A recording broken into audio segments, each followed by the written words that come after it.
Ladies and gentlemen, please let's be upstanding as we welcome the next President of the Republic of Ghana, the leader and flag bearer of the new Patriotic Party, the man who is renowned to be the most active and best performing Vice President we have seen in the Fourth Republic. Please welcome Dr. Mahamudu Bawumia, the next President of the Republic of Ghana.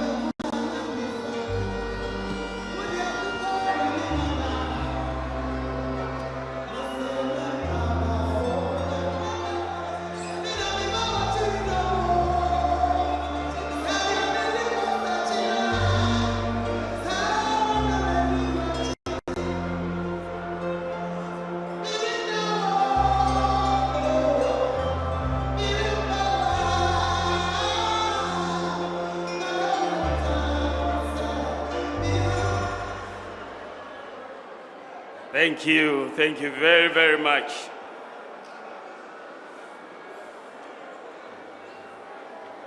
His Excellency, the President of the Republic of Ghana, Nana Addo Dankwa Akufo-Addo, former President of the Republic, John Agyekum Kufuor, I know he's watching from home, Second Lady, Samira, my beautiful Samira, National Chairman Stephen Ayensu in team, my running mate and incoming Vice President, inshallah, Dr. Matthew Opoku Prempeh, Chief of Staff, Akosia Frimaus Helpari, the General Secretary, famous Justin Kodia, Ministers of State, Members of Parliament, of course not forgetting the Majority Leader of Parliament, our parliamentary candidates, our MMDCs, Chairman of the Council of Elders, the National, Regional, Constituency, and polling station executives, the media, ladies and gentlemen, I extend a warm welcome to you all. I stand here filled with a lot of emotion, humility, and nostalgia. 16 years ago, right here in this beautiful city of Sekondi Takoradi, I was outdoored to the good people of Ghana as the running mate to the visionary leader, then flag bearer and leader of the new Patriotic Party, His Excellency President Nana Addo Dankwa Akufo-Addo. Today, I am privileged to return to Takoradi, this time against all odds, as the presidential candidate of the new Patriotic Party to launch the 2024 manifesto of the party. With God, it is possible. In exactly 111 days from today, over 18 million Ghanaians will have the opportunity to decide on a new leader and parliamentarians to govern the affairs of state over the next 4 years. Fellow Kukrudites, the race is on, and I know, and you know, and they know that the momentum is on our side. I have witnessed firsthand the enthusiasm, commitment, and determination of the rank and file of our party, the great new Patriotic Party, to break the eight and usher in life-transforming ideas that will deliver broad-based prosperity to all Ghanaians. From my possibilities tour, I came across hope expectations, and the belief that it is possible to transform Ghana and create a sense of pride in the Ghanaian. Our tradition, the Dankwa Dombo Buzia tradition, has not only been the vanguard of the rule of law and governance, but also pace setters and drivers of the life-changing policies and interventions. Let me first thank Honorable Oseche Mensah Bonsu, the chair of the Manifesto Committee, the co-chairs, and all members of the Manifesto team for putting together this wonderful document. I am very grateful for their dedication. Let me also thank the earlier presenters for highlighting the major achievements of our government under the leadership of President Nana Akufo-Addo. We have taken time to highlight these achievements because track record is a significant predictor of credibility and the potential to do more. We have catalogued them because in the NPP, we view these as our obligation to the people from whom we draw our mandate. We have enumerated them precisely because they communicate our ability to respond to the numerous needs of different sections of our society. Indeed, we have listed them to show we remain committed to fulfilling the social contract we have with the good people of Ghana. Above all, the exercise we have undertaken confirms that hundreds of pledges that have been made to the Ghanaian people, and broadly they have been kept, and given the opportunity, more impactful and forward-looking interventions will be implemented to move Ghana to the next level of the development journey, a journey that will build on our successes to open opportunities for all. We promise to change. We promise change, and we have made significant progress. Mr. President, history will be kind to you, and you shall be remembered for your unprecedented achievements and the millions of lives you have touched. We are eternally grateful. Ladies and gentlemen, if there was any doubt, to believe it is crystal clear from the data-backed account we have given that our overall performance and track record are superior to that of my opponent and his party in virtually every sector. Virtually every sector we are superior. But I believe, as a former president and a proud student of history, he knows that. And that is one part of the reason why he is avoiding a debate. The other part, of course, is about the courage and the confidence to put what he intends to do differently this time around with the power he seeks, side by side to the vision I have for Ghana and the clear roadmap to getting the work done. That is the choice we are presenting to you, the Ghanaian voter, on December 7th. Ladies and gentlemen, notwithstanding our superior performance, there remains the fact that between 2020 and 2022, we experienced severe challenges triggered by the pandemic, which brought the world and our country to a thundering halt.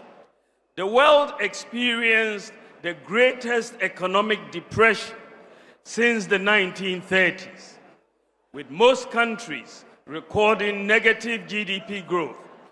Supply chain disruptions and the rising price of oil resulted in major increases in the prices of fuel, freight, and food across the globe. Indeed, Ghanaians were hit very hard by rising food prices, increased exchange rate depreciation, rising fuel prices, and rising transport fares. Our debt became unsustainable and had to be restructured. Bondholders saw a sharp decline in their net worth following the painful yet unavoidable debt restructuring program. We faced very challenging times, but with calm leadership and the support and understanding of the good people of Ghana, we have weathered the storm, and the economy is firmly on the path of recovery, with increasing GDP growth and declining inflation. It is gratifying to note that our policy interventions have started yielding the desired macroeconomic results. Many economists and analysts have rightly stated that Ghana has turned the corner, but we know that for many families, the cost of living is still very high. The hardship is real, and we commit to doing more to relieve the difficulties Ghanaians are facing. We are equally committed to creating more job opportunities that will significantly reduce youth unemployment among the national population that has increased over 5 million in the last 8 years alone. We have created so far 2.3 million jobs, the most of any government in the Fourth Republic. But youth unemployment remains a major concern and that confronts us, and we are committed to doing even more. This is why, ladies and gentlemen, it is better to continue with a party that has created more jobs than any other in the Fourth Republic than go back to a party and a leader who, after 4 years of doom so, created more unemployment than any government in the Fourth Republic. Ghana needs bold solutions to deal with the challenges we face. And that is what I am offering in asking for the mandate of the Ghanaians. This manifesto that we are launching lays out our comprehensive plan to take Ghana to the next level of growth, prosperity, under a selfless leader with bold solutions for jobs and businesses. Ladies and gentlemen, my vision, as I have stated, is to create a tent big enough to accommodate every Ghanaian, to tap into the resourcefulness and talents of our people, irrespective of our different ethnic, political, and religious backgrounds, to channel our energies into building the kind of country that assures food sufficiency, safe, prosperous, and dignified future for all Ghanaians, to create sustainable jobs with meaningful pay for all, and for Ghana to participate fully in the fourth industrial revolution using systems and data. To realize this vision, we must collectively have a mindset of possibilities, not impossibilities. There is a critical failure of mindset that manifests itself in the absence of core values, patriotism, and principles within our society. We need to invigorate the can-do spirit of Ghanaians to believe that we can even do better than we have ever imagined if we put our minds to it.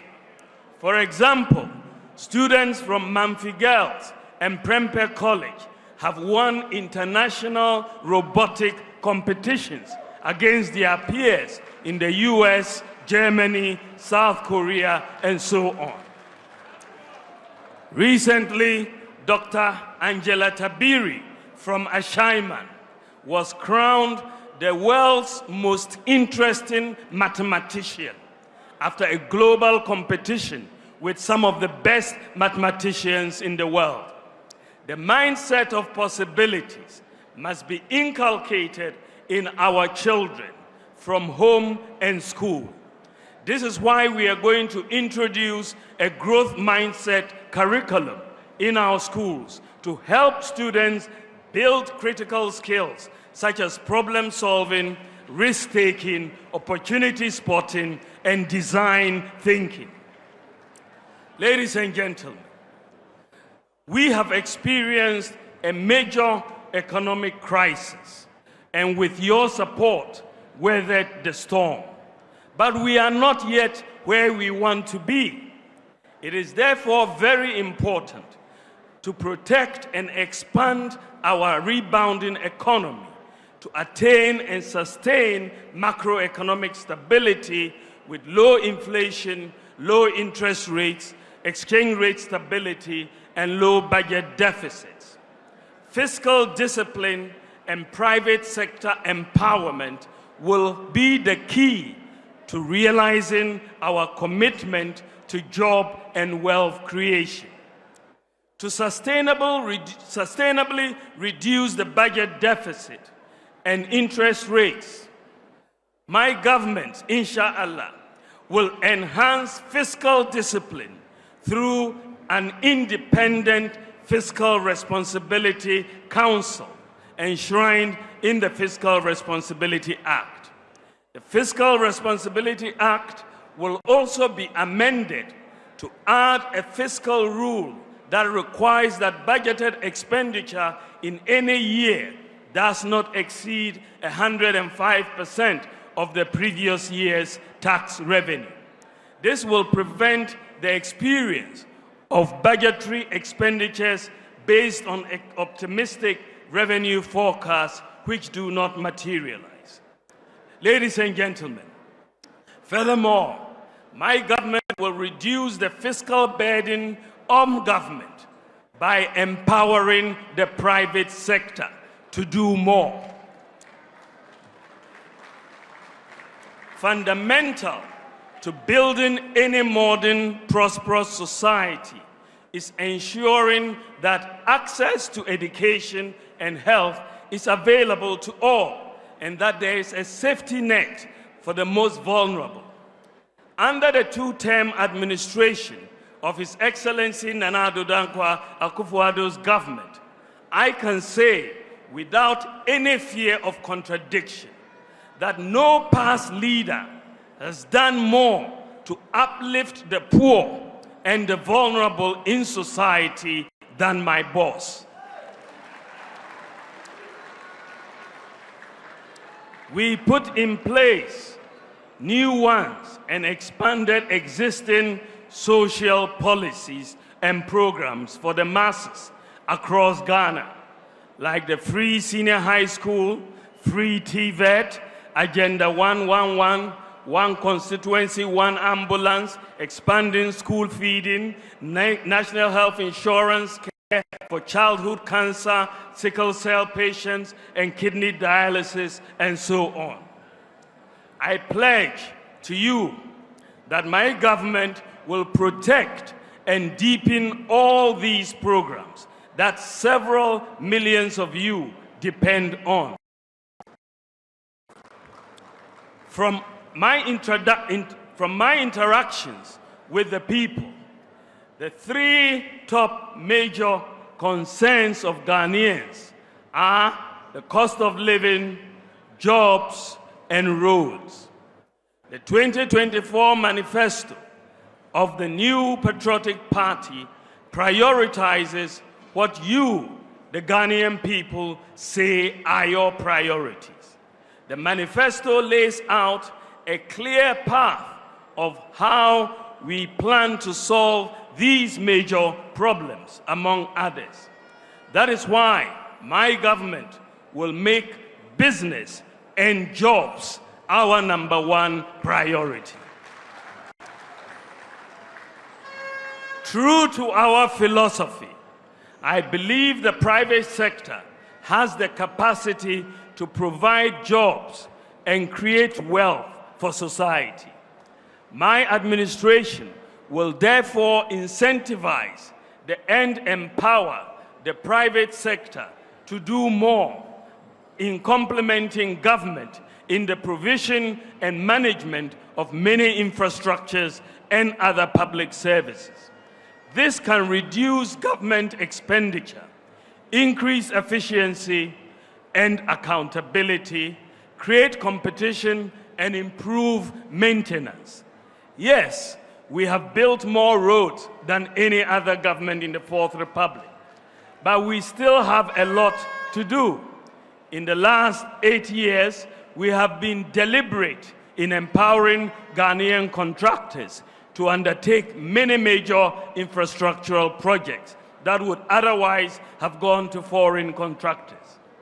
My policies will encourage the private sector to take greater responsibility in the provision and management of critical infrastructures, including building hostels, housing, and schools for government to rent or lease to own. The demand for roads construction is massive, and this has historically placed a huge burden on the budget. I will make it more attractive for the private sector to also finance construction, management, and maintenance of roads through PPP concessions. Also, I want to change our procurement culture drastically to tackle waste and corruption. My government will move towards leasing rather than outright purchase of goods such as vehicles, printing equipment, and so on. The private sector will have the responsibility for the maintenance of the equipment. With this approach, the budget can save very significant amounts in outright cash expenditure annually from various items across different ministries, departments, and agencies. The policy will energize the private sector to invest in their expansion and create many jobs. Enhancing the role of the private sector, along with fiscal and administrative decentralization, improving our systems and the way your institutions function will lead to greater efficiency, cutting waste, and ensuring value for money in procurement. The move towards the private sector, provision of many public services, would create the fiscal space of at least 3% of GDP annually. That is 30 billion Ghana cedis annually. This represents a major paradigm shift. Additionally, an efficient system of governance will require even fewer ministers. Therefore, I will have no more than 50 ministers. Ladies and gentlemen, I come to our tax system. To increase government tax revenue, we have to reform and refocus the Ghana Revenue Authority towards broadening the tax base. Estimates suggest revenues amounting to 13% of GDP, or some 150 billion Ghana cedis in 2023, are not collected because people are outside the tax net. Many individuals, businesses find our tax system cumbersome and confusing. We want a tax system that is easy to understand, easy to comply with, and easy to enforce, softer on the taxpayer, and that is not subject to so much discretion. The next NPP government will introduce a very simple, citizen-friendly and business-friendly flat tax system.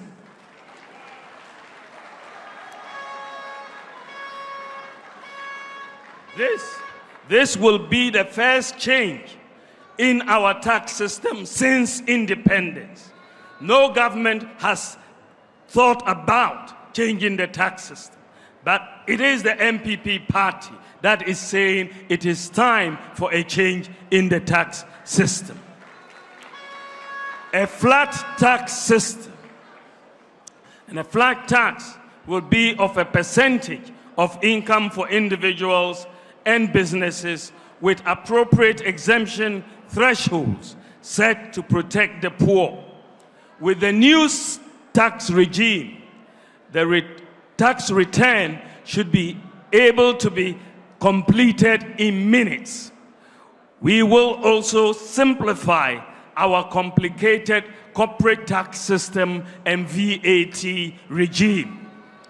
We will reform the VAT tax regime by merging all levies into a single line item levy and treat the merged levy as part of input and output VAT to eliminate the cascading effect in the current regime. To start the new tax system on a clean slate, my government will provide a tax amnesty, that is a complete exemption from the payment of taxes and the waiving of associated interest and penalties up to a certain year to individuals and businesses for failures to file taxes in previous years, so that everyone will start afresh on a clean slate.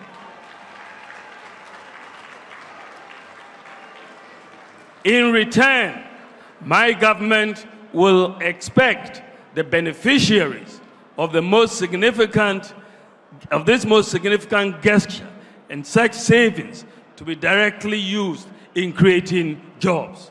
Our ultimate goal, ladies and gentlemen, is to move Ghana to a lower tax regime with broader coverage to stimulate greater economic activity and generate more revenue to the state.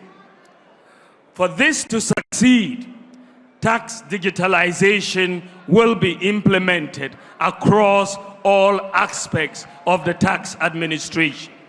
Everyone will be required to file tax, a very simple tax return, electronically through their mobile phone or a computer. There will be no manual or paper filing of taxes anymore. Faceless assessments will provide transparency and accountability. There will be no need under this new tax regime. There will be no need for GRA to send officers to sit in shops, to close shops. E-invoicing, as being implemented by GRA, will also be extended. I now come to support for business. Ladies and gentlemen, my government will be for business because, true to our philosophy, I believe the business of government is to empower business to deliver for society. We will therefore support the growth of businesses by the following policies. We will incentivize Ghanaian startups in selected strategic sectors with investment tax credits for the first 3 years of their operations. A flat rate system of duties for all importers will be implemented, bringing predictability and stability on prices of imported goods. We will harmonize port charges to align the charges with the charges in competing regional ports, particularly Togo. Duties in our ports will not be higher than the duties in Lomé, Togo.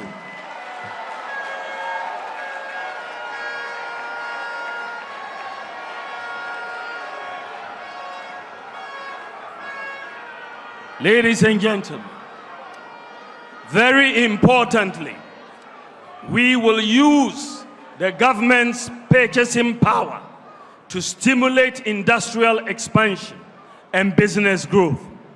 This will help create jobs by rolling out a Buy Ghana First policy, under which all goods and services procured by the public sector will first be filled by goods and services produced locally. And we will back this by legislation. We will implement a shift in electricity tariffs to the electricity tariff structure to a regime in which commercial rates are either equal to or lower than residential rates, never higher, to power our industries and businesses. Ladies and gentlemen, we are also going to establish an SME bank to meet the special financing needs of small, medium, and small-scale medium enterprises, which will employ over 80% of Ghanaians.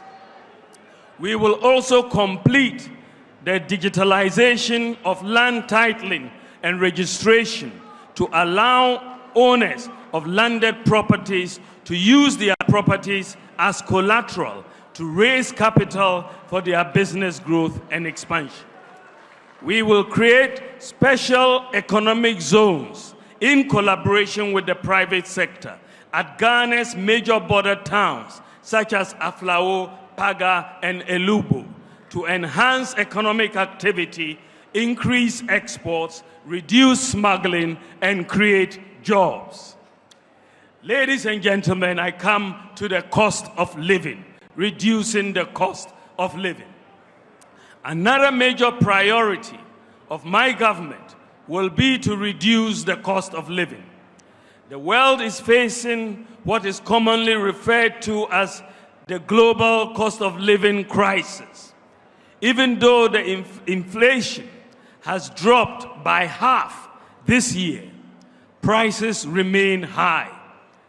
I want a Ghana where we can attain food security through the application of technology and irrigation to commercial large-scale farming. We will also promote the use of agricultural lime to reduce the acidity of our soils, enhance soil fertility, and get more yield from the application of fertilizers. Ghana has an abundance of limestone to do this. I will prioritize the construction of the Pualugu Dam by using the private sector financing to crowd in grant financing. Ladies and gentlemen, we will also ensure food security by stabilizing the prices of foods produced locally through financing and guarantees from the Development Bank Ghana and the Ghana Incentive-Based Risk-Sharing System for Agricultural Lending, also known as GESL. This will mainly involve upscaling the production of staple foods, investing in the preservation of staple foods, meat, poultry, and fish products, and establishing agricultural enclaves which will have irrigation, processing, and storage facilities in each region for crops or grains in which the regions have a comparative advantage. We will reduce the cost of transportation by promoting and supporting electric vehicles for public transportation. By the grace of God, I hope the first 100 buses that we will be introducing for public transportation will hopefully, inshallah, arrive before the end of December this year.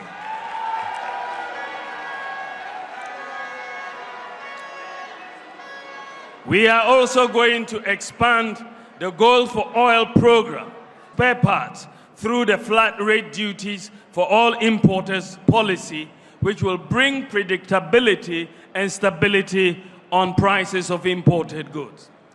Ladies and gentlemen, we are also going to make your driver's license valid for 10 years and extend the renewal period to 5 years.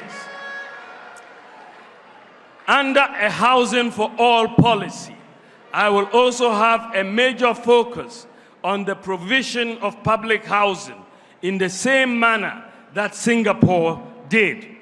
We will partner with the private sector to build large housing estates without the government having to borrow or spend.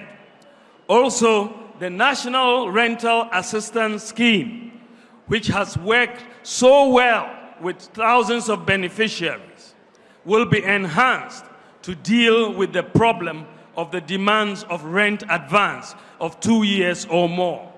We will also ensure a variety of accommodation types to meet different pockets and needs as follows. In social housing, we'll be including homeless shelters, overnight stay for the vulnerable, and expanded rental assistance schemes for low-income workers. In the area of affordable housing, we'll be including district housing projects through incentives to the private sector, real estate industry, as well as expanding the services of the revived State Housing Company and the Tema Development Corporation and the National Home Ownership Fund, and improving housing finance through an expansion of the mortgage lending market as well as rent-to-own schemes. Ladies and gentlemen, we will use a variety of ways to deliver access to the various types of accommodation. For example, social housing.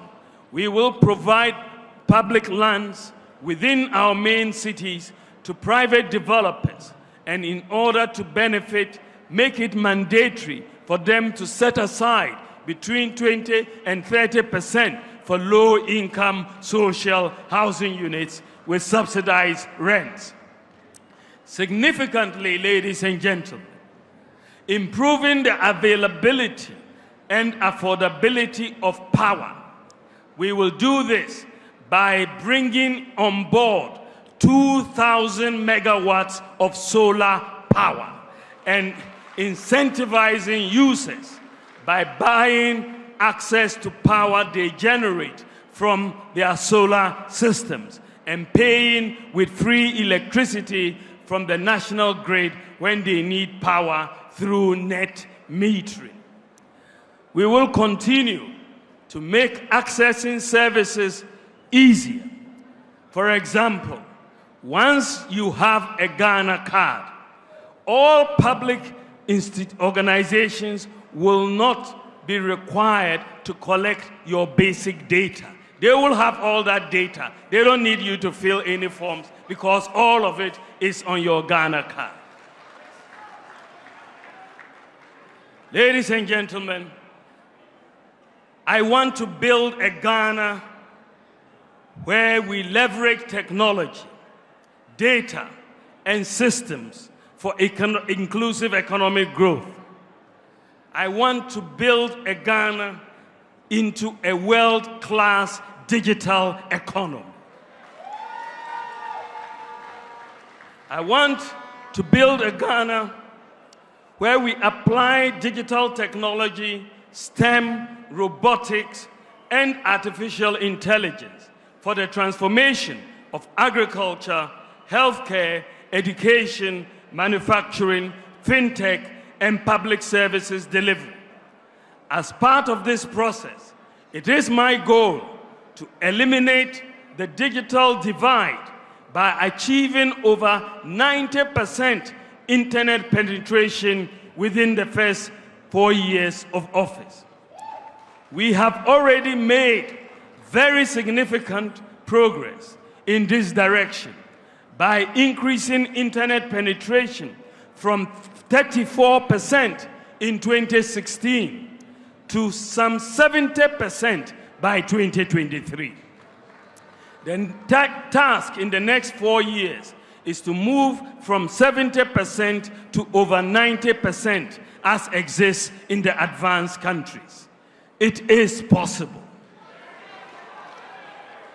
I am determined to not let Ghana miss out on the fourth industrial revolution, as our continent did on the industrial revolution some centuries back. I want to see Ghana build the digital talent we require for the fourth industrial revolution.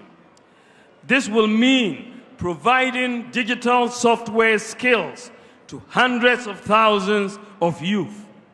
This, along with other priorities, will create jobs for the youth, including school dropouts. In collaboration with the private sector, we will train at least 1 million youth in IT skills, including software development, to provide job opportunities worldwide. Ladies and gentlemen, generally, there will be an enhanced focus on technical and vocational education. My government will also support the establishment of a national open university, Ghana, in collaboration with the private sector, and it will focus on ICT, TVET, and STEM. Ladies and gentlemen, to prepare our children for the fourth industrial revolution, I will enhance the positioning of the educational system towards STEM, robotics, artificial intelligence, and vocational skills to cope with the demands of the fourth industrial revolution and job creation. My government will make coding and robotics standard in senior high school. Furthermore, to become a digital hub in Africa, Ghana's telecoms industry needs more investment. The cost of data for the ordinary Ghanaian has become too expensive. It goes against the very ethos of our digitalization journey. We commit to working actively with industry players in setting clear policy guidelines that will remove any investor uncertainty and difficulties in business planning, including the expeditious allocation of spectrum, driven more by the goal of enhancing digital inclusion. In addition, we would be working with educational institutions, leading and global tech firms to establish a national robotics, engineering, and AI lab for research and training of young Ghanaians locally. We will also be providing venture capital funding and grant support for commercially viable tech projects by Ghanaian startups to drive innovation, foster high-tech entrepreneurship, create jobs, and support growth of Ghanaian high-tech businesses. We will also be providing live lab opportunities to Ghanaian tech startups under a matching program by purposely connecting them to matured large tech firms working on government tech projects to help startups test their ideas in real-world environments and to accelerate their product development cycle.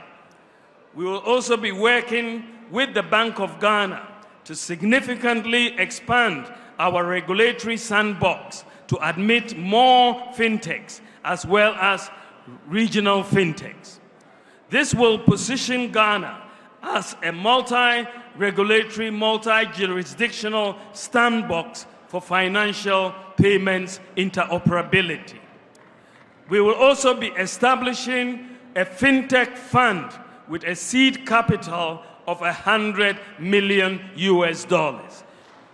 That is about 1.5 billion Ghana cedis to attract additional private sector funding and to support Ghanaian startups developing payments and financial services solutions, especially focused on region-wide explorable solutions. Ladies and gentlemen, we will also be implementing a digital residency, that is e-residency, for businesses and individuals in tech firms to register and operate within Ghana. We are also going to be implementing a 5-year digital nomad visa and work permit to attract global tech talents to domicile and work from Ghana, appointing also, ladies and gentlemen, a digital ambassador whose role will be to develop new external markets for Ghanaian digital talents and products and facilitate the export of our digital services.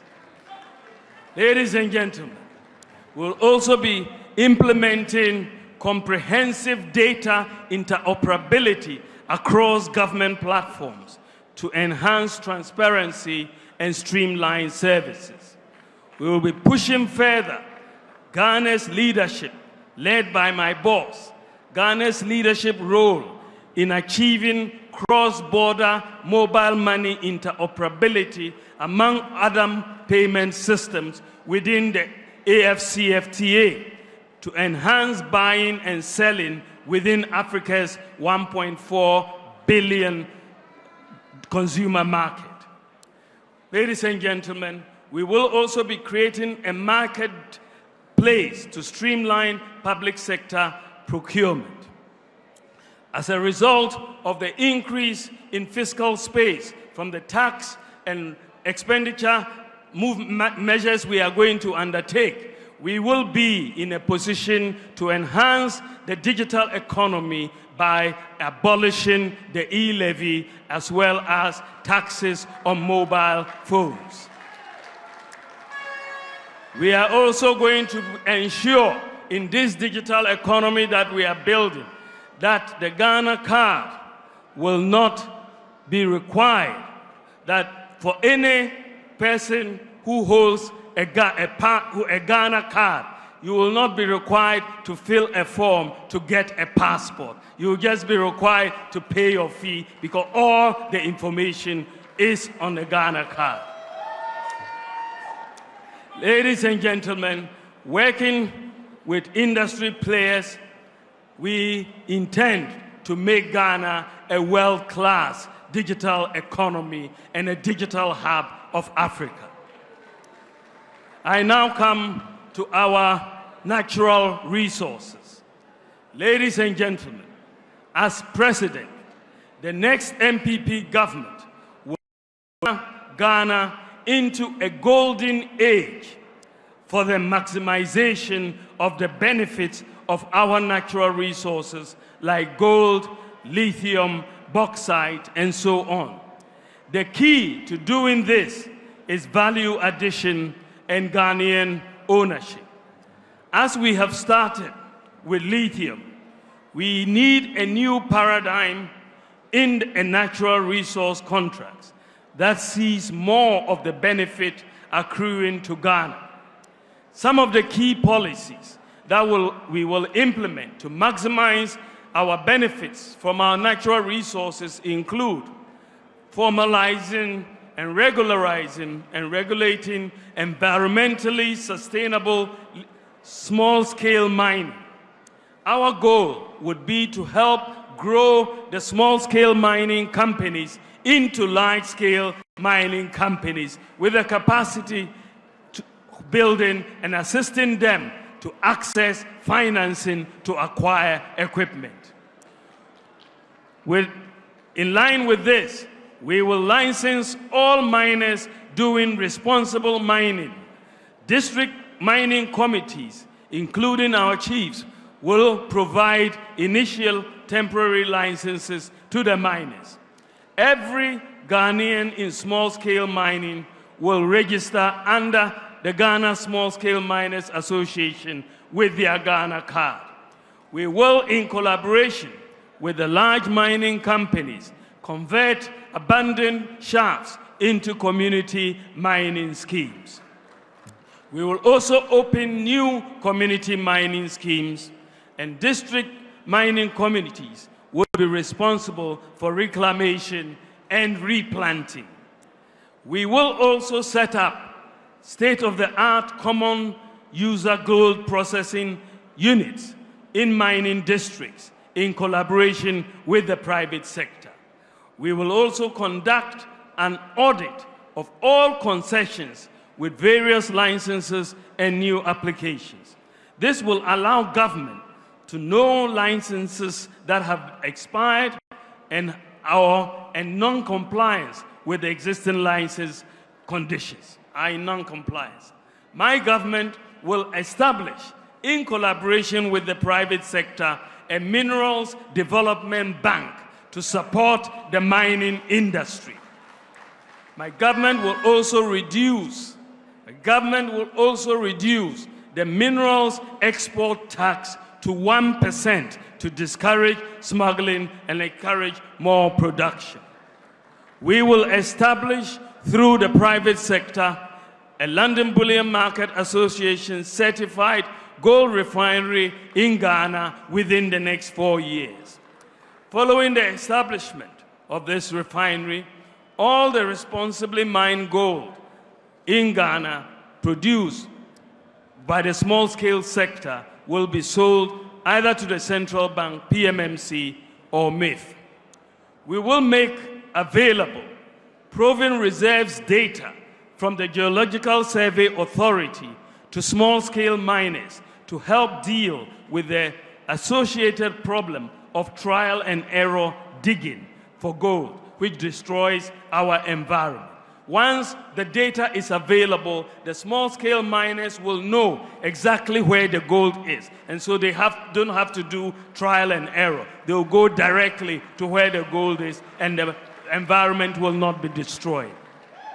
We will also adequately resource the Geological Survey Authority to undertake the mapping exercise. We will also scale up the use of mercury-free gold catcher machine technology, which is less damaging to our environment. Ladies and gentlemen, I come to an important subject matter of stabilizing our currency. Ladies and gentlemen, recognizing the need to transform structures of the Ghanaian economy from merely being an exporter of raw materials, an importer of finished products, to producing what we consume and adding value to our raw materials and farm produce. The Akufo-Addo-led government set out in 2017 to find solutions by introducing transformational policies such as one district, one factory. While industrialization remains the long-term solution to macroeconomic stability and shared prosperity for Ghanaians, the vulnerabilities in the structure of the Ghanaian economy remain and were heavily exposed by the global crisis of 2020 to 2022. The crisis hit us really hard, but you may wonder why, unlike previous times when the city faced severe pressure, this time around we have never experienced queues at our fuel stations. or Dumso, as we did in 2015. Let me tell you a short story about that. I approached my boss when we had this crisis. I saw our foreign exchange reserves continually dwindling. I approached my boss and suggested a novel way as a solution to the shortage of foreign exchange. I proposed that we leverage on gold to produce directly in exchange for the essential goods we import. He gave me the go-ahead to pilot the one critical import, petroleum products, the shortage of which would have completely derailed our economy. And that is what resulted in gold for oil. I am happy to say that the two policies that have helped rescue the economy from catastrophe in the recent crisis were the Bank of Ghana's domestic gold purchase program, which I proposed, and the gold for oil program. The pilot, these two policies, the pilot has worked for a number of companies and has worked for the countries. Some companies which wanted to repatriate dividends and couldn't do so because of foreign exchange constraints have suddenly been able to do so because of the gold purchase program. We have thus found a solution in the midst of this crisis, and bringing together the pilot of this gold for oil and gold purchase programs. We have thus, through this crisis, we have suddenly found a solution to the profit repatriation problem that many businesses had without destabilizing our local currency.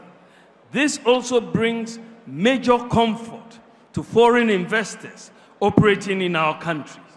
I believe from the success of the pilot scheme, we can confidently say that we have found a solution to the age-old foreign exchange problem that successive governments have struggled to contain, and which invariably led to inflation and other macroeconomic challenges. My government will completely institutionalize what I will call the Gold for Forex program, even as we intensify efforts to transform the structure of the Ghanaian economy.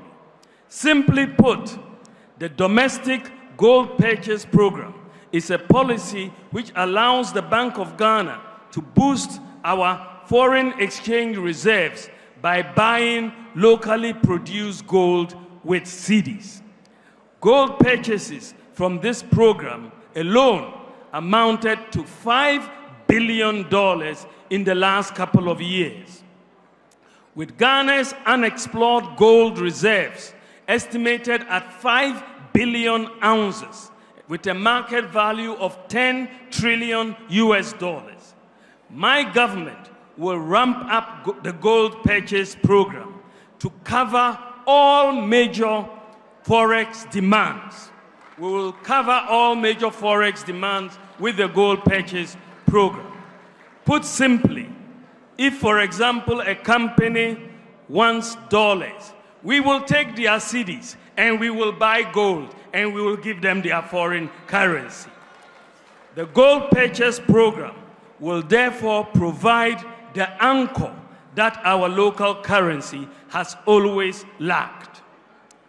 Ladies and gentlemen, going forward, I want to build, with your support, I want to build a credit system for Ghana.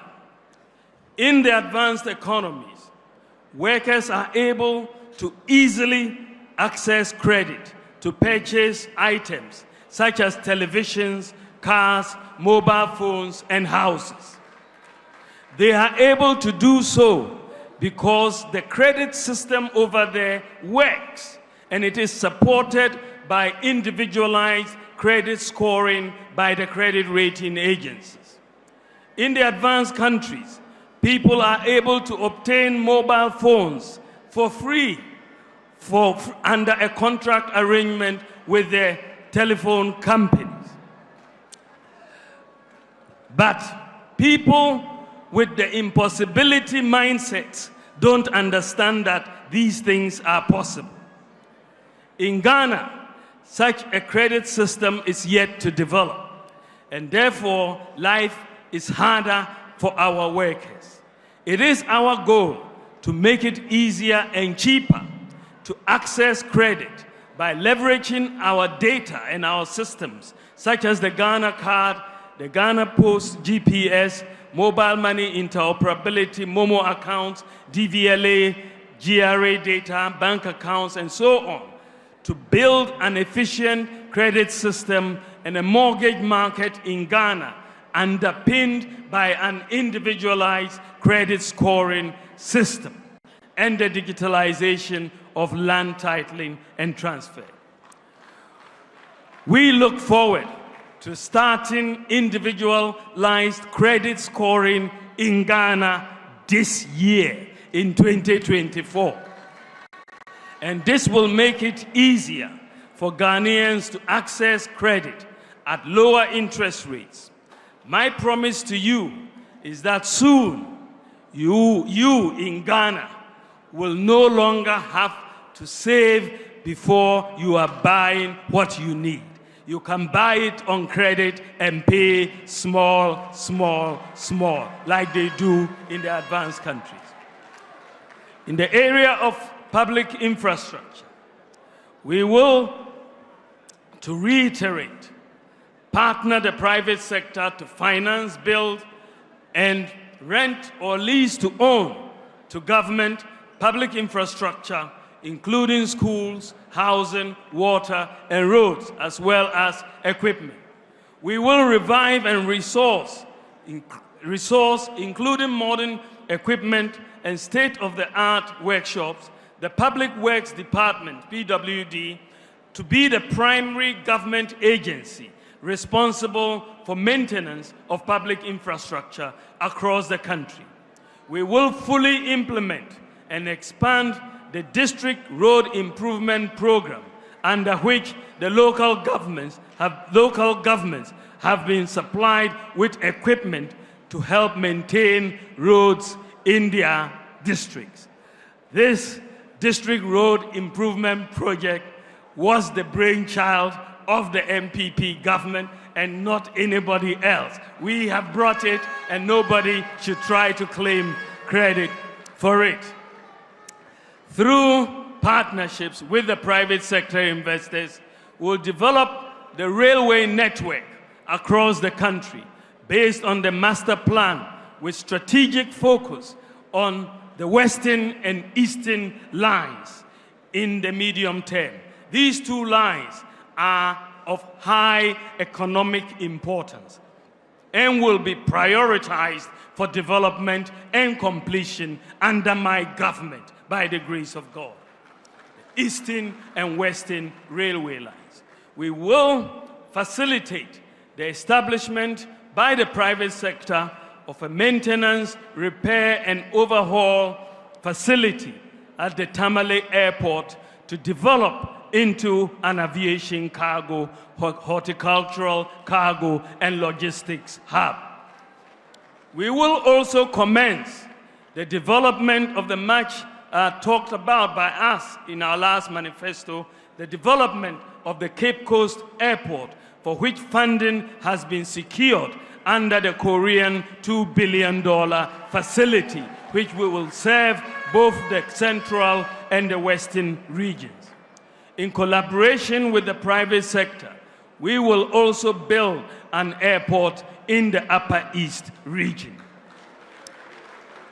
We will achieve, through our investment, universal access to electricity in our first term of a Bawumia government. And we will complete all the Agenda 111 hospitals to ensure every district gets a district hospital and all the regions get new regional hospitals. As a result, we will recruit more doctors, nurses, and other healthcare professionals with improved conditions of service, and will bring healthcare services to your doorstep by completing the digitalization of public healthcare institutions under the e-health project. Under the e-health project, we have digitalized all the patient records in all teaching hospitals, all the regional hospitals, and all the district hospitals. So today, if you are referred from Wa to Kolebu, you don't need to bring a folder. You just bring your ID number, the doctor in Kolebu will enter your ID number, and all your records will be there for the doctor to see. We expect that by next year, we'll cover the remaining health centers and CHIPS compounds so that we have a comprehensive database. We will also scale up. Once we have done this, we are going to be scaling up telemedicine services and establishing, ladies and gentlemen, we are also going to be establishing 2 additional sites in addition to the existing 6 sites of drone delivery centers at Funsi in the Upper West region and at Kintampo. So we are establishing 2 more drone sites. And the establishment of these 2 sites will give us 100% coverage for drone delivery across all of Ghana. Ladies and gentlemen, we have established the National Electronic Pharmacy Platform. We have put together 2,456 pharmacies on one platform, which is working. So today, if your doctor prescribes you a medicine, you can go to the pharmacy platform, put in your medicational requirements. The platform will tell you which pharmacy near you has the medicine and what the prices are. We will make sure this platform is interoperable with all private and public facilities. We will also offer incentives to healthcare workers to be able to buy 1 vehicle each with an engine capacity of up to 1,800 cc. And we will also ensure compliance with the existing deprived area incentive package for health workers. Ladies and gentlemen, in the area of affirmative action for women and girls, we will implement in full the Affirmative Action Act we recently passed. We will establish a Women's Trade Empowerment Fund, WOTEF, to support women-owned businesses. We will ensure gender parity in the award of government scholarships. And we will further improve the maternal health care program. We will pursue a Women in Diplomacy program for Ghanaian women to take more leadership roles in international organizations. And we will ensure that existing sexual harassment laws are strictly enforced. We'll also be enabling mothers to seamlessly enter the workforce by prioritizing, in partnership with the private sector, the establishment of daycare centers near workplaces, including marketplaces. We will enforce existing regulations on maternity leave governance as well. In the area of education, ladies and gentlemen, my government will increase the stock of student accommodation in our universities and other public tertiary institutions to address the housing deficit on our campuses and make them affordable. We will introduce a free tertiary scholarship for persons with disability to remove the financial barriers to pursuing their educational goals. On scholarships, we will integrate the scholarship databases across all the public sector institutions managing such schemes to ensure full visibility and transparency. We will expand eligibility for the student loan scheme to include all post-secondary students, including certificate and diploma programs. We will prioritize and direct a significant proportion of national scholarship schemes towards training and skills development in STEM as well as other needed skills in Ghana. We will implement in full the centralized application processing service, CAPS, for tertiary institutions. Under this, you will apply once and pay once. As I already said, we will establish a national open university. And for those who, after completion of their tertiary education, have secured jobs, they would be exempted from national service. They can go and start work immediately. We will protect and enhance free SHS and free TVET, which is truly transforming lives and changing life outcomes for millions of people. Since we started the free SHS and free TVET, enrollment has increased by 83%. We are building the foundation for a well-educated, prosperous society. With free SHS and TVET, we have achieved gender parity. More girls are getting secondary education, and the impact will be positive for society. We, as a result, will recruit more teachers at all levels with improved conditions of service. We will also continue to develop additional infrastructure for our educational institutions to meet the increased numbers. We will offer incentives also for teachers to buy one vehicle each with an engine capacity of up to 1,800 cc. Ladies and gentlemen, I come to good governance. In the area of good governance, we will, and I reiterate, we will reinstate the process of getting MMDCs elected through a universal adult suffrage to deepen decentralization and effective local governance. We will delink the creation of districts from constituencies to bring an end to the automatic increase in the size of parliament. We will institute an electoral area share of the common fund for assembly members to facilitate development at the electoral area levels. And we will engage Parliament and other stakeholders, including political parties, to review the 1992 Constitution to achieve effective national development. We will provide value-based leadership predicated on values such as selflessness, excellence, ethics, justice, integrity, transparency, diligence, and accountability. In pursuit of values-based leadership and responsible citizenship, we'll formalize the relationship between the state, chiefs, faith-based organizations, and civil society organizations, and redefine and elevate their place and role in the national governance structure.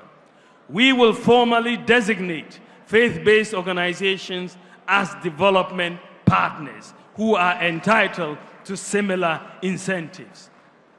We will review Section 63 of the Chieftaincy Act to empower chiefs to strengthen local governance. And we will pay living allowances to paramount chiefs, divisional chiefs, and queen mothers. To encourage the registration of all lands and to avoid land disputes, all stool lands will be registered without an initial fee payment. Payment will only be made of the registration fee when the land is sold, and then we will get our fee. But initially, all chiefs can go ahead and register stool lands without paying a fee. Ladies and gentlemen, my government will also protect Ghanaian cultural and family values. Dealing with corruption is my next area of focus. Ladies and gentlemen, all governments have struggled with the canker of corruption in our society. People have been killed for corruption, and people have been jailed for corruption, but yet it persists. My view is that corruption operates in darkness, and we need to deal with it through openness and transparency, and through digitalization.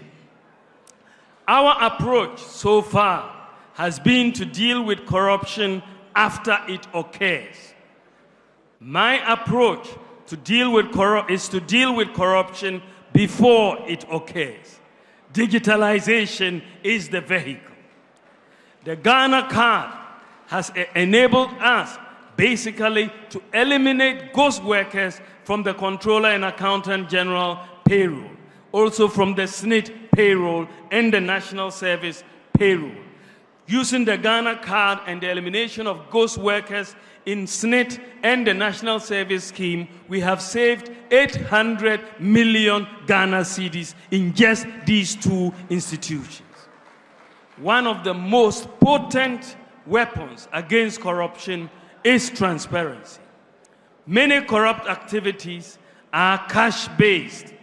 Apart from the obvious benefits of moving in the direction of a cashless society, the literature does indicate that more electronic payments are used in transactions as opposed to cash. The more that is done, the more there is traceability, and therefore the less corruption.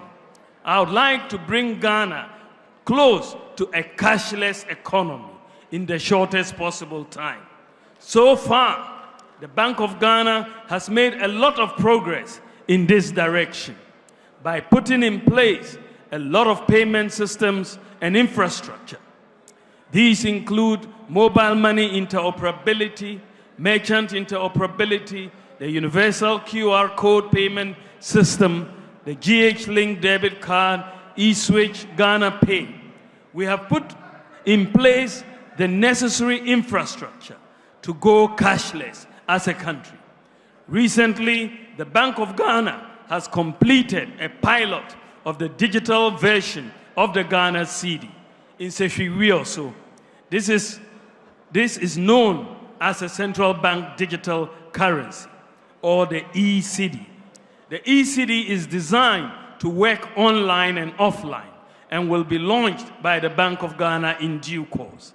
The e-cedi will be the ultimate weapon in our fight against corruption because it will provide transparency, reduce the risk of fraud, robbery, tax avoidance, and money laundering, since it will be easy to track the movement of money and identify suspicious activity.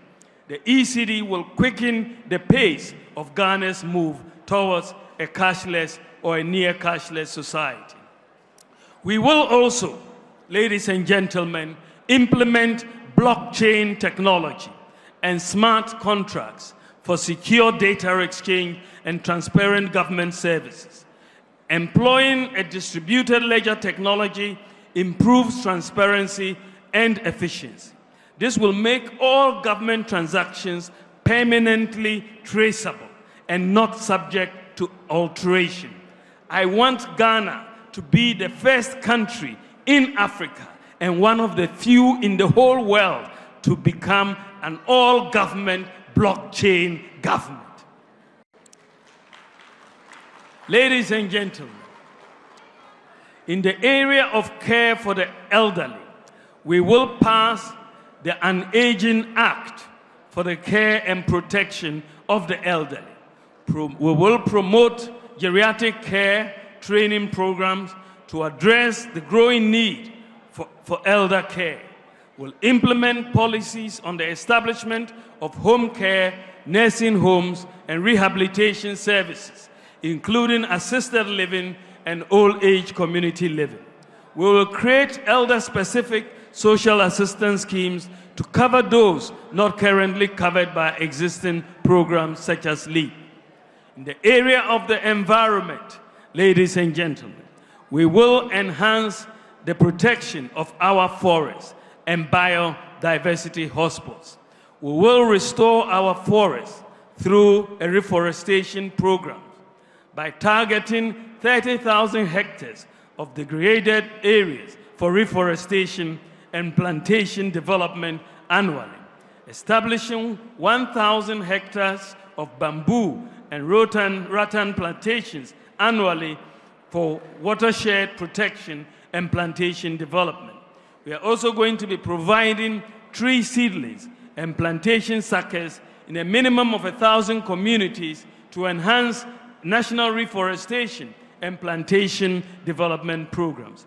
We will protect and preserve our water resources by vigorously protecting both surface and underground sources, by ensuring that the provisions of the water use regulations are adhered to.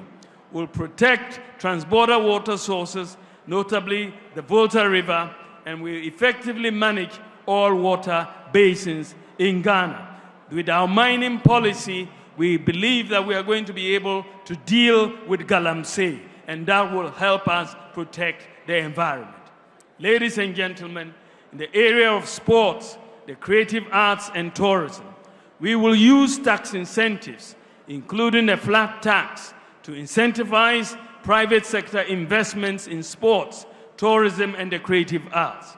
We'll implement an e-visa policy for all international visitors to Ghana to make visa acquisition fast and convenient for visitors. We will roll out a visa-free policy for all African nationals and all Caribbean nationals visiting Ghana. We will also establish a travel protocol in partnership. We will also, in partnership with the private sector, establish a streaming and digital management platform for Ghanaian content developers in the creative arts. We'll also establish a travel protocol service for the creative community to enable artists, performers, and other creatives honor international performances and shows. We will establish a sports development fund to develop sports infrastructure and talent development and grassroots sports programs, including the revival of Colts football and leagues across the country. Ladies and gentlemen, we will establish a Ghana School Sports Secretariat, which will be an agency under the ministry responsible for sports in collaboration with other stakeholders, such as the GES and sports federations. My government will seek school-level collaboration with international sports bodies like the NBA and the NFL to make Ghana a hub for these emerging sports in Africa, to create more opportunities for young people. We have already tried this with the NFL, the governing body for American football. We will, ladies and gentlemen, also upgrade the surfaces of our football pitches to meet the highest international standards. And so we will be seeing an upgrading of the stadia in Kumasi, Accra, Cape Coast, Tamale, and Esipong to make sure that they meet the highest international standards. My government will also implement an effective maintenance module for our sports facilities. We will continue the construction of astroturfs for every constituency to boost the development of our talents, including juvenile football. We have increased astroturfs from 3 that we inherited to over 150 in 2024. We are going to start an Operation Olympics Glory program by dedicating resources towards the preparation of our athletes and their readiness for the 2028 Olympics in Los Angeles, USA, including where necessary, targeting specific sports for medals. We will support the revival of the Premier League and clubs to improve commercial viability and create related jobs by directing policy through the National Lotteries Authority and the Gaming Commission to establish and fund a sports employment module to assist premier clubs fund operational expenses, including player remuneration. And also we will provide a bus to each Premier League club. And we will build 6 5,000-seater capacity stadia for the new regions, the 6 new regions, and we will build a standard stadium for Sunyani because of their love of football and the many clubs in Sunyani. We will promote school sports by establishing a Ghana School Sports Secretariat to create more opportunities for young people in sports and collaborate with international bodies, as I said, to make Ghana a hub for emerging sports. Ladies and gentlemen, in the area of protecting our borders, we will not compromise on our efforts to ensure Ghanaians feel safe and are free to go about their daily lives. We will therefore continue to keep our borders protected, our communities and neighborhoods also safe. We will complete the 15 forward operating bases at our border frontiers of Ghana. This will allow the military to swiftly respond to any external hostilities and threats posed by terrorists in the sub-region. We will continue equipping Ghana's security services to build their capability in protecting the nation. And we will also focus on equipping the prison service as well as the fire service. We will deepen the cooperation of our neighboring states and the international community in the fight against violent extremism. We will recruit and deploy 20,000 more security personnel to enhance the visibility and strengthen the human resources of our security services. To make our neighborhoods safe, we are going to roll out 50,000 more anti-crime cameras, the CCTVs. And so far, we have rolled out about 11,000 CCTVs. But many districts and regions, many district capitals and regional capitals are not fully covered. So we ask national security to undertake an exercise to tell us what is needed so that we can see what is happening in every public street, in every regional capital and every district capital, every day and every night. They came back and told us they needed 50,000 cameras, CCTVs, for us to be able to accomplish that directive. And my government will provide the 50,000 CCTV cameras so that we have complete visibility in all our regional capitals and all our district capitals to basically make sure that if you commit a crime, we are going to catch you. Ladies and gentlemen, we'll also roll out more body cameras for the police and other logistics. I believe that we can find, ladies and gentlemen, a broad, find broad contours of a national development plan for which we can find consensus in areas such as education, healthcare, industrialization, and so on. I will support such a consensus national development plan. Specifically, I propose that we can amend Article 87 of the 1992 Constitution, as well as the NDPC Act, Act 7479, to mandate political manifestos, political party manifestos, and consequently the economic and social policies of governments, as well as budgets, to be aligned to agreed broad contours in specific centers. The current constitution was designed for political stability, and it has achieved that. We need to amend it with the help of Parliament to align it more to national development. In that context, we are committed to the process to amend the 1992 Constitution through public consultation, with a key emphasis on the election of MMDCs to deepen democratic decentralization, ex gratia, and so on.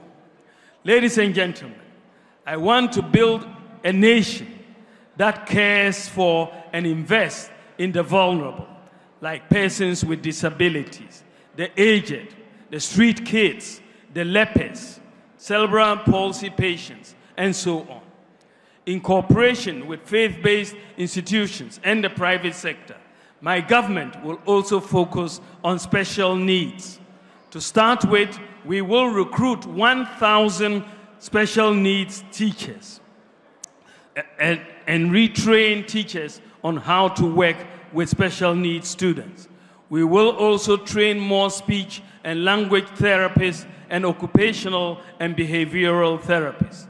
We will also set a quota for the recruitment of persons with disabilities in all government recruitment, and also provide incentives for the private sector to recruit persons with disabilities. Now to the youth. To the youth of our country, kindly lend me your ears. I have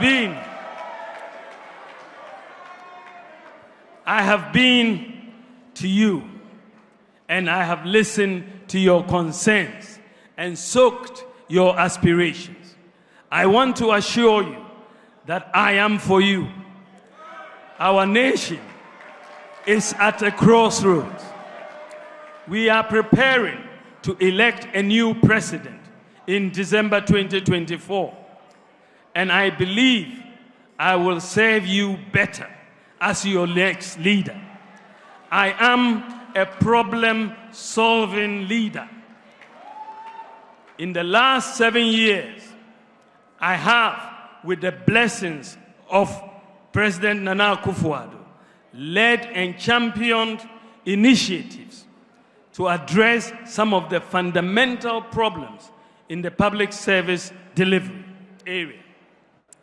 I possess the integrity you require in your next president. I believe that the Almighty has blessed me with a fortitude of character to ensure the implementation of bold solutions for our future.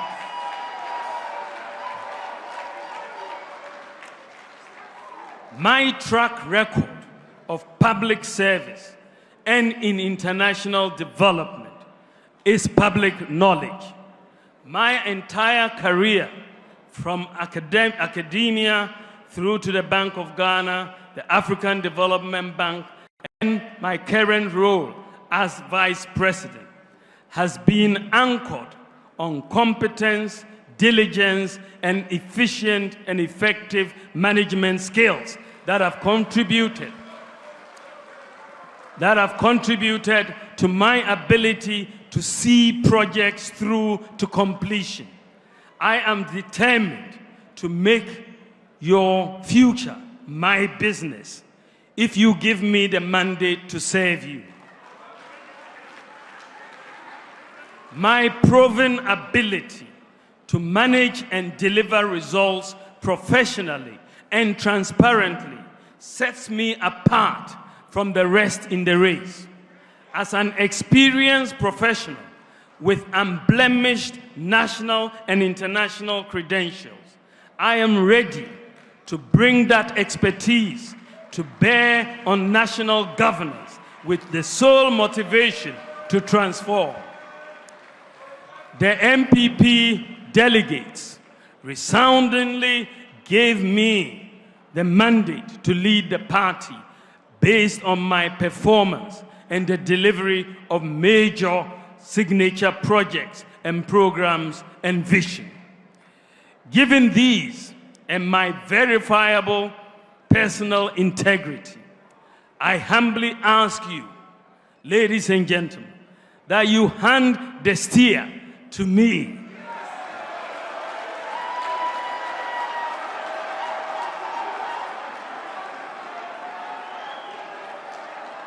That you hand the steer to me to usher in a new government, a new management style that will give us additional results. A paradigm shift in how we manage our resources and let the benefits of nationhood reach out to every member of society. With all humility, I declare that I am a visionary leader who can generate new ideas to confront problems. I have the exciting ideas for the 21st century nation. We have done well in creating jobs in the last 7 years. 2.3 million jobs, the most of any government in the Fourth Republic. However, unemployment is still a major issue amongst us. I make a firm commitment to sustain and expand the rebounding economy to address the problem of unemployment. To the Gen Zs,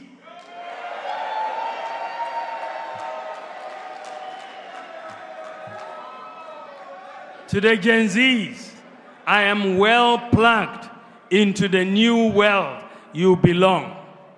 And I know the keys to press to unlock your potentials within. I am your plug to your dreams of a prosperous Ghana. I am your plug to creating opportunities and decent paying jobs. I shall offer you a problem-solving leadership built on my values of integrity, compassion, and sincerity. To this end, I have presented for your consideration our manifesto for 2024. The manifesto is giving. It is giving hope. It is giving ideas. It is giving jobs. It offers the opportunity to create a new generation of entrepreneurs through my business support initiatives. It strives to make Ghana a fully digitalized nation in which you are able to access public services with ease. It incentivizes the private sector to expand and deliver good jobs. Ladies and gentlemen, I believe that as Vice President, the policies I have championed or initiated have impacted or will impact the lives of virtually every Ghanaian.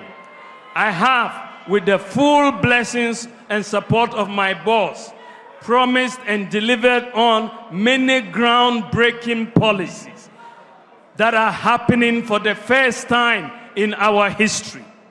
These include championing the Ghana Card, Agenda 111, e-pharmacy, Ghana.gov, One Constituency, One Ambulance, Zongo Development Fund, paperless ports, motor insurance, database, renewal of NHIS on your mobile phone, Ghana card number as your TIN number, SNID number, NHIS number, zip line, delivery for drones, gold for oil, gold purchase program, and so on, and so on, and so on.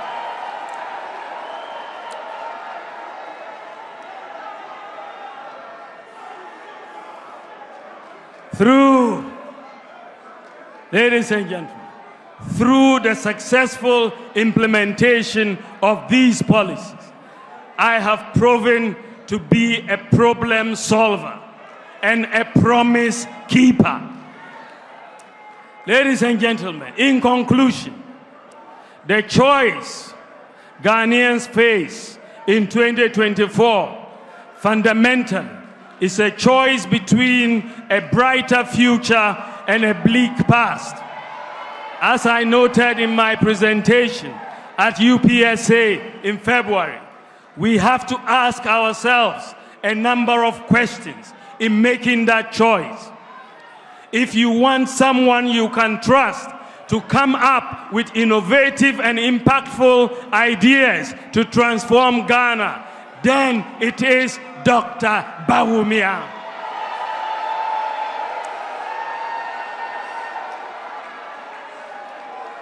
If you want someone with personal integrity who can be trusted to fight corruption, then your choice is Dr.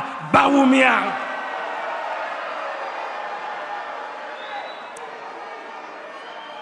And if the person you have in mind is someone you can trust to work tirelessly and selflessly for Ghana, then it is Dr. Bawumia.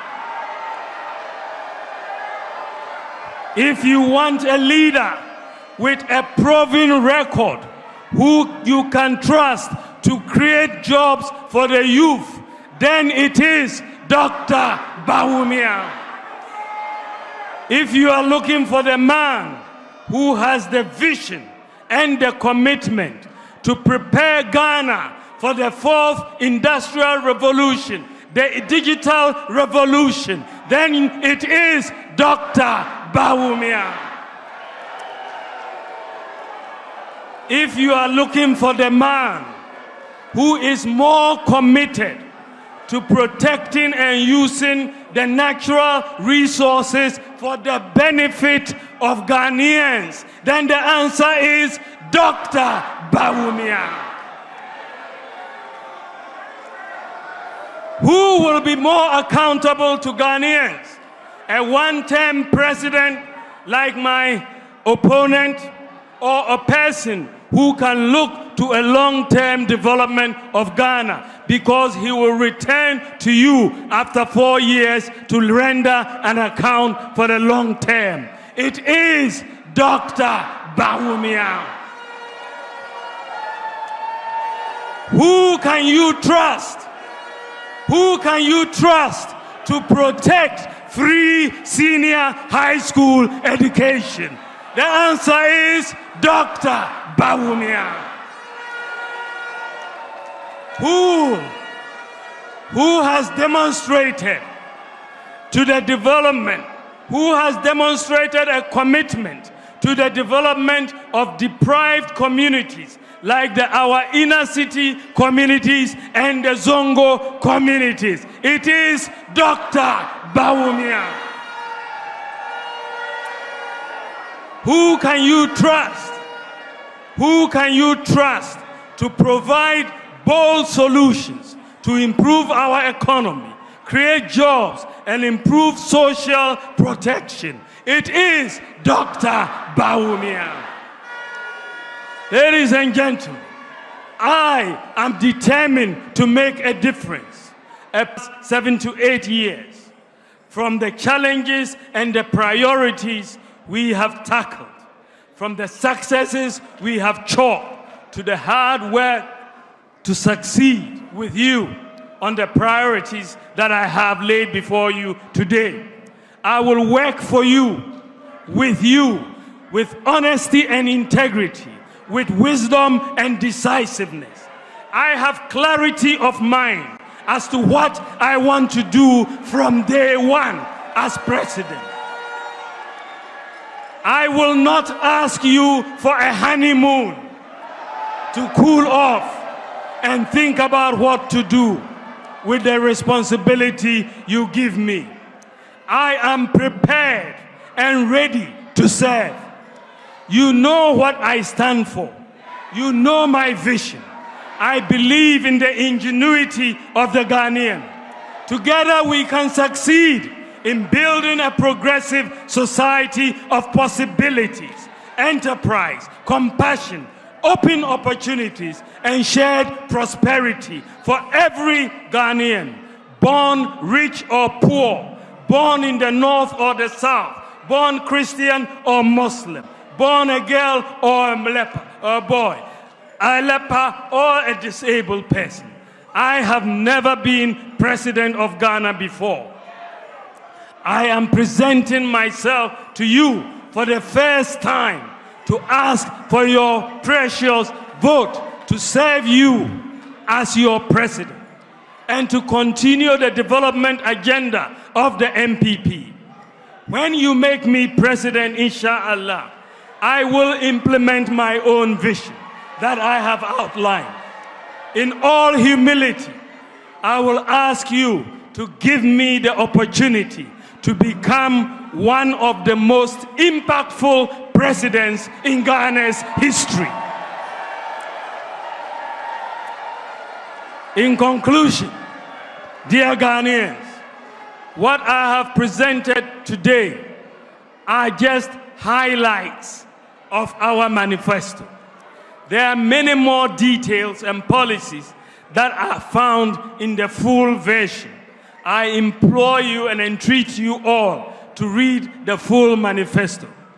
This manifesto we are launching today is a manifesto of hope, a manifesto anchored on bold solutions to usher in the golden age of good governance and accountability, and a manifesto of possibilities, focusing on quantum leaps in jobs and prosperity. Our positive mindset is built on a strong track record of innovations and achievements. Unlike our friends who regard every life-changing policy proposal as impossible, we in the NPP see possibilities. We innovate, deliver, and prosper. I mean to deliver for you and your family, for your future, for your business. Indeed, Bawumia means business. I thank you for your support, your prayers, and with God's guidance, we can win together. It is possible. Thank you for your attention. God bless you, and God bless our homeland as we launch our manifesto. We launch our manifesto